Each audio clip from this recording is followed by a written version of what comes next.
आप माने या ना माने, जो सूत्रों से हमें पता चलता है, हम क्षेत्र का भी मुहैया करते हैं और लोगों से जानने का प्रयास करते हैं। आपके पार्टी के लोगों का जो कहना है कि वो सीट नहीं निकाल पाएंगे, अगर हाजी साहब को टिकट देते हैं तो वो कहना है कि सीट को लेकर के आएंगे। और हम तो उसका स्वागत करेंगे कि जल्द से जल्द वो पार्टी का आके सदस्यता लें। अभी जब पार्टी में है नहीं, वो खुद अपने स्पीच में कह रहे हैं कि हमारी बात तेजस्वी यादव से हुई है, जो सार्वजनिक नहीं करेंगे। अब क्या बात हुई है, नहीं हुई है, ये तो वो जाने। और जब पार्टी में है नहीं, उनके ताल्लुक से क्यों बात करें। आपको ये नहीं लगता है कि आप जिस दिन से पार्टी में फिर से रीज्वाइनिंग किए हैं और उसके बाद आपके संगठन में खलबली सा मच गया? नदीम जी कहा था कि अगर अपने घर के किसी सदस्य को नहीं लिया जाएगा तो हम भाजपा को वोट करना पसंद करेंगे, लेकिन एमआईएम में नहीं रहेंगे। नहीं, ठीक है, उनको अपने बात पे रहना चाहिए, है ना।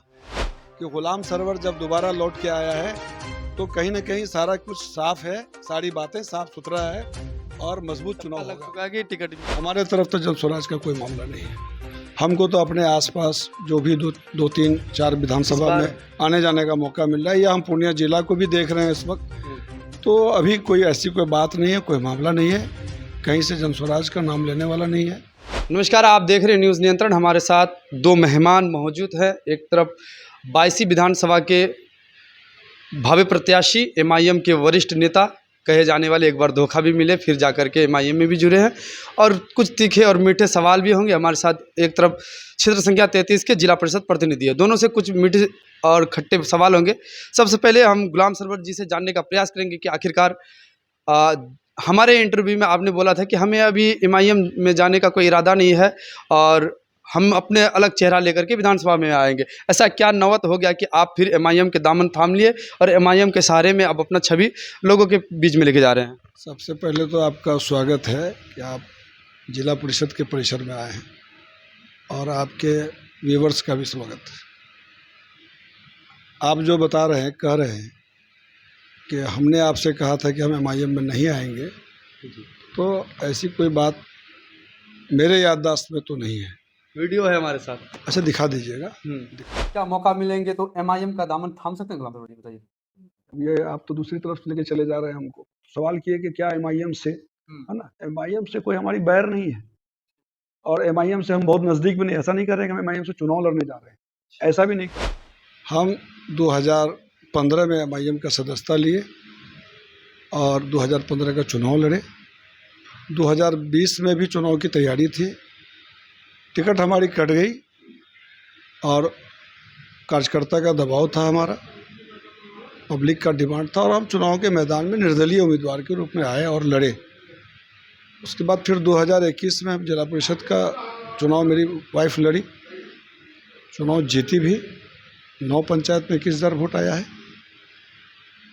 फिर उनको जिला परिषद अध्यक्ष भी चुना गया हमारे माननीय सदस्यों द्वारा, और हम काम कर रहे हैं। सरवर जी, एक सवाल है। नहीं, रही बात, हम पहले ये बता दें कि आपने कहा कि आप एमआईएम में कहे थे कि नहीं आएंगे, है ना। ऐसा हम नहीं कहे। हम तो एमआईएम से इसलिए हमको निर्दलीय लड़ना पड़ गया कि टिकट हमारी लास्ट मोमेंट में कटी थी। हम लोग तो एमआईएम के सैदाई हैं, दीवाना हैं, और उसके विचारधारा को सीमांचल में फैलाए हैं, और उससे हम लोग प्रभावित भी हैं। तो एमआईएम की बात हर वक्त करते रहे हैं। हमने कहा है कि एमआईएम दबे कुचले, शोषित, दलित, अल्पसंख्यक का आवाज़ बनते जा रही है, और बनेगी, और बन भी रही है। आपको ये नहीं लगता है कि आप जिस दिन से पार्टी में फिर से रीज्वाइनिंग किए हैं और उसके बाद आपके संगठन में खलबली सा मच गया, खास करके 22 विधानसभा में बड़े जो कि चेहरे में पहले रहा करते थे, आपका जिला अध्यक्ष हो और प्रखंड अध्यक्ष में कहीं ना कहीं थोड़ा सा तालमेल नहीं बैठ रहा है? ऐसा नहीं लगता? नहीं, ऐसी कोई बात नहीं है। जब से हम पार्टी में आए हैं, कार्यकर्ता में मजबूत उमंग है ना। लोग काफ़ी खुश हैं, वोटर्स में भी उमंग है मेरे आने से। अब रही बात, हमारे जो जिला अध्यक्ष नदीम भाई थोड़ा नाराज़ दिख रहे हैं। उसकी वजह है कि जब हम लोग नहीं थे पार्टी में तो दावेदारी उनकी भी थी और राशिद करज़ई भाई की भी थी। आए हैं तो उनको लग रहा है कि दावेदारी में एक और मजबूत दावेदार आ गया है, तो थोड़ा स्वाभाविक है, समय आते सब ठीक हो जाएगा। नदीम जी कहा था कि अगर अपने घर के किसी सदस्य को नहीं लिया जाएगा तो हम भाजपा को वोट करना पसंद करेंगे, लेकिन एमआईएम में नहीं रहेंगे। नहीं, ठीक है, उनको अपने बात पे रहना चाहिए, है ना। इसलिए कि उनको सबसे पहले मालूम होना चाहिए कि घर के लोगों का दायरा क्या है, कौन लोग घर के हैं। तो हम लोग तो एमआईएम का फाउंडर हैं। सीमांचल में एमआईएम को खड़ा करने का शुरुआती सदस्य हैं, लगातार हैं। और हम लोग किसी दूसरे पार्टी का आज तक सदस्यता नहीं लिया। चुनाव लड़ना ठीक है, चुनाव तो लड़ता है आदमी। तो क्या लगता है कि पार्टी को आप सींच के बनाए, आपके साथ धोखा हुआ, फिर ने कहीं ना कहीं अवैसी साहब आपके बहादुरगंज सभा में आपका नाम लिए और उस दिन से लगा लोगों को कि अब सरवर साहब कहीं ना कहीं दावेदार बन गए हैं एमआईएम के, अब फिर पार्टी में खलबली मच गया, पार्टी को फिर दोबारा मूव कर पाएंगे तमाम सदस्य को? पार्टी बहुत तेज़ी से मजबूत हो रही है और इंशाल्लाह हम सब लोग मिल के चुनाव लड़ेंगे और एक मजबूत चुनाव लड़ेंगे। सीमांचल में पिछले दिनों हम लोगों ने 5 सीट लाया था और हमारे सदर जो राष्ट्रीय अध्यक्ष हैं 24 की बात किए हैं। हम लोग उसी पे काम कर रहे हैं कि उनकी ये बात जो है वो कामयाब हो जाए। और मैं ये कहना चाहूँगा, आपके साथी, पुराने साथी एमआईएम के बहुत ही कहने कहीं गद्दावर नेता रहा करते थे, जब क्षेत्र में आप लोग एक साथ चलते थे। शाहनवाज जी का बात कर रहे हैं, क्यों न कि आपके साथ साथ उसके साथ व्यवसायी जो हुआ, जो आपके साथ हुआ था, वो कहना कि अब जनस्वराज में चले गए हैं, आप फिर एमआईएम में रिटर्न आ गए हैं। क्या लगता है अब शाहनवाज जी को कहना कि मुश्किल का सामना करना पड़ेगा या उसके आप खिलाफ भी आप तो लड़ना ही पड़ेगा? अब दोस्ती में दरार नहीं आएगा? नहीं, ये देखिए उनका निजी ज़िंदगी है, वो अपना राजनीति करते हैं, उसको जो बेहतर लग रहा है वो कर रहे हैं, इसमें दरार की क्या बात। जनस्वराज को लेकर के क्या ख्याल है आपका? जनस्वराज एक नई पार्टी है जो पूरे बिहार में कोशिश कर रही है, दावा कर रही है कि पूरे बिहार में आप सरकार बनाने को जा रहे हैं। ठीक है, वो अपना कोशिश कर रही है। हम जनस्वराज के ताल्लुक से कुछ नहीं कहना चाहेंगे। हमारे तरफ तो जनस्वराज का कोई मामला नहीं है। हमको तो अपने आसपास जो भी दो तीन चार विधानसभा में आने जाने का मौका मिल रहा है, या हम पूर्णिया जिला को भी देख रहे हैं इस वक्त, तो अभी कोई ऐसी कोई बात नहीं है, कोई मामला नहीं है, कहीं से जनस्वराज का नाम लेने वाला नहीं है। पूरा रही बात एमआईएम का, एमआईएम को हम लोगों ने बहुत मजबूत किया था। बीच के दिनों में चूँकि इनका 4 कैंडिडेट जगह से हट गए, पार्टी से हट गए, तो थोड़ा काम रुका था, लेकिन हम लोग आके फिर से उसको गति दे रहे हैं, संगठन बना रहे हैं और इंशाल्लाह जो मजबूत कामयाबी रहेगी। अब इस पूरा रही बात एमआईएम का, एमआईएम को हम लोगों ने बहुत मजबूत किया था। बीच के दिनों में चूँकि इनका 4 कैंडिडेट जगह से हट गए, पार्टी से हट गए, तो थोड़ा काम रुका था, लेकिन हम लोग आके फिर से उसको गति दे रहे हैं, संगठन बना रहे हैं और इंशाल्लाह जो मजबूत कामयाबी रहेगी।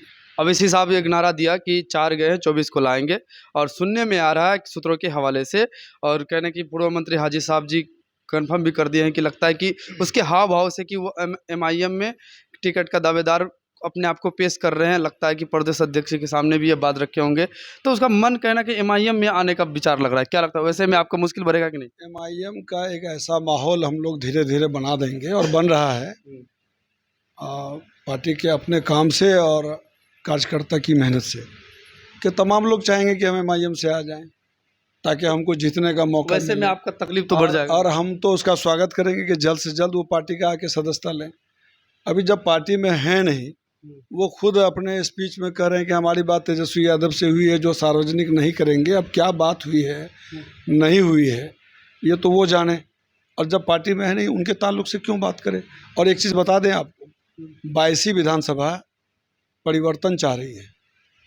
पुराने जो लोग भी राजनीति किए, खिदमत किए, जिनको मौका मिला, बड़ा समय मिला, ऐसे लोगों से, ऐसे लोगों के काम से लोग इत्मीनान नहीं है। आज जितना समस्या 22वीं विधानसभा में था वो यथावत बना हुआ है। आप सड़क, आपका घर जिस पंचायत में है, आप अपने ही पंचायत में जो जाते हैं, उस रोड की जो हालत है वो आपसे छुपा हुआ नहीं है। उसी तरह से देख लीजिए, हमारे माननीय विधायक का जो गांव है, जो पंचायत है, जो रोड ऑलरेडी सैंक्शन है, एक बड़ा प्रोजेक्ट चल रहा है, लेकिन उस काम का जो गुणवत्ता है, उस काम को जो किया गया है, उससे तो कहीं भी कोई इत्मीनान नहीं है। दूसरा देख लीजिए, एक बनगवा पंचायत को जोड़ने वाला जो NH-31 से जो जाती है सठेरा होके, उस रोड की हालत देख लीजिए। तमाम 22वीं विधानसभा के रोडों की हालत बहुत ख़राब है। नदी कटान यहाँ का मुकद्दर बन चुका है, लोग प्लान करने पे मजबूर हैं। जो आपका स्वास्थ्य का जो सिस्टम है, जो इंतज़ाम है, वो नाकाफ़ी है। उसमें भी कहीं ना कहीं पूरा बिहार का ही चरमर है, वो तो हम खुल के नहीं, पूरा बिहार का है, लेकिन उसमें 22 शहर फहरिस्त है, सबसे आगे है। हॉस्पिटल के सामने वही हॉस्पिटल का डॉक्टर अगर गोरख धंधा करे, लोगों की जान से खेले, तो ये बहुत चिंता की विषय है। ऐसे में तो आप प्रतिनिधित्व भी करते थे, क्यों नहीं खुल करके और आते आप आपको सामने? पता होगा कि हम लोगों ने इस बात को लेके लगातार वहाँ पे निरीक्षण किया, आप तो शायद थे, निरीक्षण किया। हम लोग प्रयास कर रहे हैं, कोशिश कर रहे हैं, लेकिन जिनको बड़ी जिम्मेदारी मिली है, जिनकी बात मानने पे लोग बाध्य होते हैं, तो ऐसे लोगों का कहीं ना कहीं कमी कोताही दिख रहा है। अगर क्या लगता है कि आप हर मुद्दों पे बात कर रहे हैं, एक तरफ विधायक जी पोस्ट कर रहे हैं कि हमने सबसे ज़्यादा सड़क शिलान्यास किया, वो हर जगह की बात करते हैं, लेकिन ऐसे में आपका पिछड़ा पंचायत माना जाए बायसी प्रखंड और विधानसभा के ताराबाड़ी, जो कि हर हमेशा बारिश हो, धूप हो, सुखाड़ हो, हर जगह वो कहने की मार खाते हैं, उसको कौन देखेगा? यही तो बहुत ताज्जुब का विषय है कि एक विधानसभा का पूरा एक पंचायत कम्युनिकेशन से कटा हुआ रह जाए और लोगों को सियासत करने का मौका, किसी को 30 साल, किसी को 10 साल, किसी के उनके परिवार के लोगों को 10 साल, 50 साल में अगर एक पंचायत को कम्युनिकेशन से नहीं जोड़ा जा सका, तो कहीं ना कहीं जनता इन्हीं कारणों से ना परिवर्तन चाह रही है, पूरा विधानसभा परिवर्तन चाह रही है। परिवर्तन के साथ साथ जब पता चला कि आप जिस पार्टी में ज्वाइन किए हैं फिर से, वो पार्टी का एक आइडियोलॉजी है कि वो सिर्फ सीट जीतना चाहते हैं। हम जिस प्रकार से सूत्रों के हवाले से कहने के खबर निकाले हैं, तो जिस प्रकार से बहादुरगंज में एक सत्ताधारी नेता को फिर दोबारा आप अपने पार्टी में ज्वाइनिंग करवाए हैं और वहाँ के कार्यकर्ता नाराज है, उसी माहौल को फिर रिटर्न लगता है कि 22 विधानसभा में होने को जा रहा है, जिसमें कि आप चुप्पी नहीं तोड़ रहे हैं, बात खुल करके नहीं बोल रहे हैं। लेकिन मुद्दा ये बहुत बड़ी बात है कि एमआईएम के कार्यकर्ता के साथ धोखा होते आ रहा है लगातार शुरू से, वो उसका जीता जागता सबूत आप भी है और भी दिगर लोग हैं। तो ऐसे में क्या लगता है, एमआईएम का बदलाव मूड है या कि सिर्फ पार्टी को बनाना है? देखिए, आप 2020 को बार बार उसका चर्चा कर रहे हैं। हमने कह दिया है कि पार्टी 2020 में जिस तरह का भी गलती कही है इसको, या जो कुछ भी कही है, जो किया, तो उसका तो खामियाजा भोग चुका है। अब दोबारा आपको लग रहा है कि ऐसी गलती होगी? कहीं नहीं होगी। अगर अब हो तो गया आप तो ऐसे में क्या करेंगे? बहादुरगंज की चर्चा कर रहे हैं। बहादुरगंज में यकीनन जो हुआ वो बहुत अच्छा नहीं हुआ है, लेकिन उस समय रहते सब ठीक हो जाएगा। कैसे? वो तो जनसराज में चले गए मासूम जी, अब तो कहने के आपके पार्टी का ही कड़ी विरोध कर रहे हो। देखिए, जिनको जहाँ जाना है उसको नहीं रोका जा सकता है। टिकट तो मेरी भी कटी थी, हम कहाँ किसी दल में गए। नाराजगी स्वाभाविक है, लेकिन जो आइडियोलॉजी को पसंद करता है, विचारधारा को पसंद करता है, तो वो छोड़ेगा नहीं उसको। नाराज रहेगा, अपने आप को अलग रखेगा, लेकिन वो उसको छोड़ नहीं सकता है। सरवर जी, आप माने या ना माने, और 22 विधानसभा के ताल्लुक से आप बिल्कुल इत्मीनान रहिए, यहाँ कोई कन्फ्यूजन नहीं है। यहाँ क्लियर कट है कि 2025 चुनाव लड़ेंगे और सब लोग मिलजुल करके लड़ेंगे। कैंडिडेट के ताल्लुक से भी इत्मीनान रखिए कि आपका ये गुलाम सरवर, आपका भाई 2015 में भी एमआईएम का कैंडिडेट था, 2025 में भी रहेगा। बिल्कुल इत्मीनान रखिए, हम हर तरह से इत्मीनान है, इसीलिए मजबूत काम भी कर रहे हैं, संगठन को आगे भी बढ़ा रहे हैं। आप माने या ना माने, जो सूत्रों से हमें पता चलता है, हम क्षेत्र का भी मुहैया करते हैं और लोगों से जानने का प्रयास करते हैं, आपके पार्टी के लोगों का जो कहना है कि वो सीट नहीं निकाल पाएंगे, अगर हाजी साहब को टिकट देते हैं तो वो कहना है कि सीट को लेकर के आएंगे। ऐसे में जनता के साथ या चाहे जनमानस के साथ, ये तो लगता है कि आपके कार्यकर्ता के साथ ही धोखा हो जाएगा। ये आपको दो टाइप के लोगों से सुनने को मिल रहा होगा। एक तो जो हाजी सुभान को का चाहने वाले लोग हैं, करीबी लोग हैं, जिनको लग रहा है कि शायद ये 5 साल फिर सुखाड़ में रहना पड़ेगा, तो किस तरह से हाजी साहब को कहाँ भेजें कि जीत हो जाए तो थोड़ा हम लोगों को भी कुछ नजर करम हो जाए। एक इस तरह का लोग। एक दूसरे लोग हैं जो ये देख रहे हैं कि गुलाम सरवर में पार्टी बहुत मजबूत हो रही है और जीत बड़ा गैप का जीत होने वाला है, तो किस तरह से वहाँ से हटा के ऐसी जगह कर दिया जाए ताकि एमआईएम में फाड़ हो जाए, एमआईएम फिर से बढ़ जाए और उनका जो मंसूबा है उसमें वो कामयाब हो जाए। ये दोनों लोग हताश लोग हैं। आप इत्मीनान रखिए, जो चिंता हमको होना चाहिए, क्योंकि ये घटना मेरे साथ हुई है, जब हम इत्मीनान से काम कर रहे हैं तो परेशान आप लोग क्यों हैं? नहीं, सवाल है, जनता का सवाल है। जनता बिल्कुल इत्मीनान है कि गुलाम सरवर जब दोबारा लौट के आया है तो कहीं ना कहीं सारा कुछ साफ है, सारी बातें साफ सुथरा है, और मजबूत टप्पा चुनाव लग होगा। चुका है कि टिकट मिल ही मजबूत जाएगा। चुनाव चलिए एकदम। बात कर आते हैं विकास की बात, मुद्दों की बात आते हैं।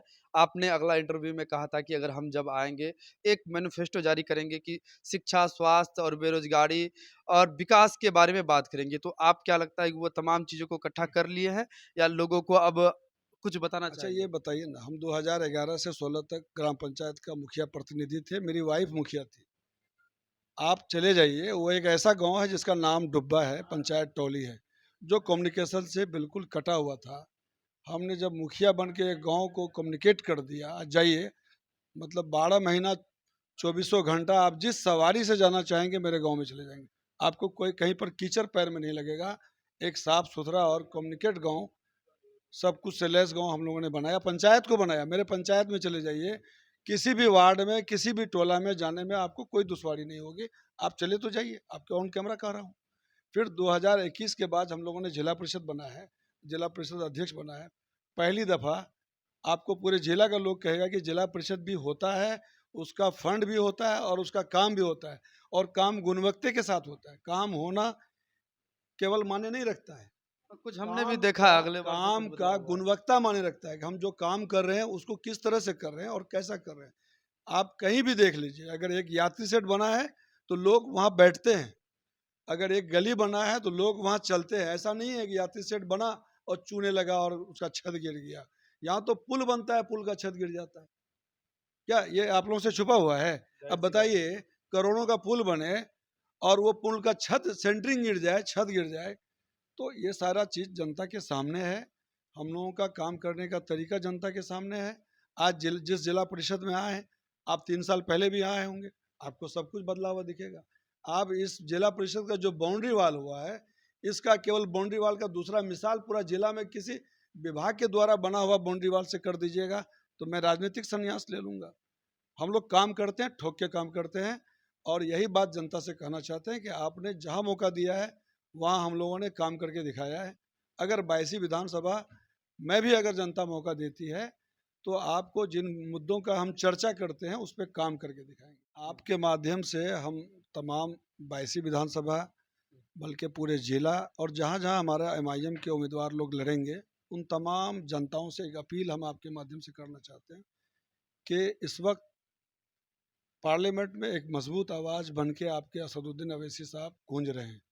इस आवाज़ को मजबूत करने की जिम्मेदारी सबों की है, और ख़ास तौर पे जो सीमांचल वासी है, जिनके मुद्दों को आज तक अनदेखी किया गया, जहाँ को लोग नज़रअंदाज किया है, आज बिहार की सियासत में सीमांचल पर सबकी निगाह है।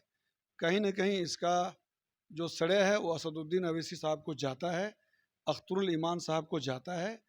आप इनको मजबूत कीजिए, MIM के साथ जुड़िए, MIM के उम्मीदवार को हर जगह जिताइए ताकि आपकी हिस्सेदारी तय हो सके।